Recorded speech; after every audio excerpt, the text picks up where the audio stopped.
स्वागत करता है। ভারত সহ ব্রিক্সের সদস্যভুক্ত 5টি দেশ চীন, রাশিয়া, ব্রাজিল ও দক্ষিণ আফ্রিকার ওপর 150% শুল্ক আরোপের হুমকি দিয়েছেন মার্কিন প্রেসিডেন্ট ডোনাল্ড ট্রাম্প। বৃহস্পতিবার ওয়াশিংটনে এক অনুষ্ঠানে বক্তব্য দেওয়ার সময় ট্রাম্প এই হুমকি দেন।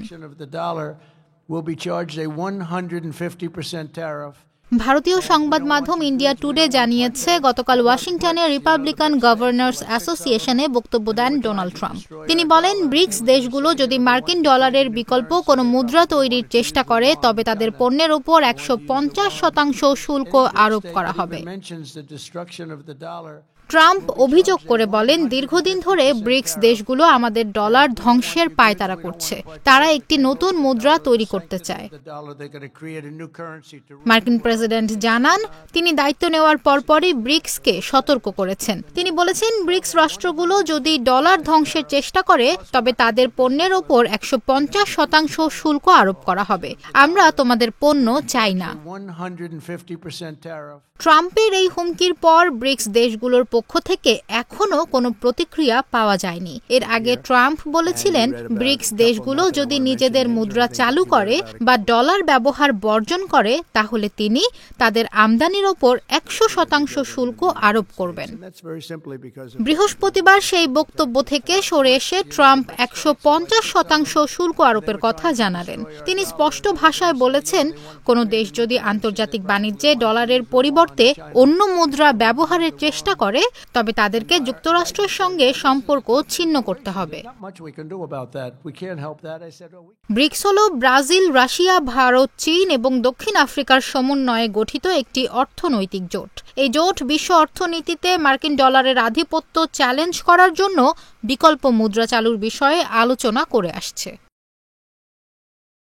যুক্তরাষ্ট্রের জন্য মুদ্রা খুবই সংবেদনশীল একটি বিষয়, কারণ এই মুদ্রার জোরেই গোটা বিশ্বে বলা যায় ছড়ি ঘোরায় দেশটি। ফলে এই মুদ্রা কোনোভাবে চ্যালেঞ্জের মুখে পড়লে বা পড়ার আশঙ্কা তৈরি হলে স্বাভাবিক প্রতিক্রিয়া হিসেবেই তা প্রতিহতে সর্বশক্তি নিয়োগ করতে চাইবে দেশটি।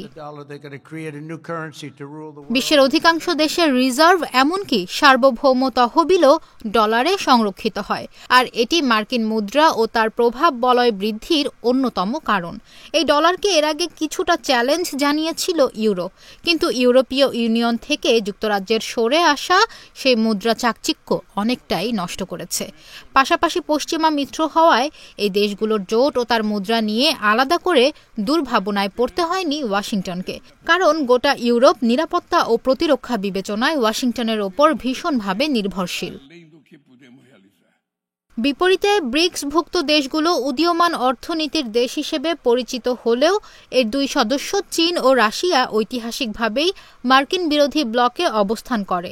ফলে এই দুই দেশের সমন্বয়ে গঠিত কোনো ব্যাংক, তার কার্যক্রম বা এই দুই দেশের মুরব্বিয়ানায় কোনো অভিন্ন মুদ্রা চালু হলে তা আর শুধু কূটনীতি বা নিরাপত্তা গ্যারান্টির মতো বিষয় দিয়ে যুক্তরাষ্ট্রের পক্ষে মোকাবিলা সম্ভব নয়।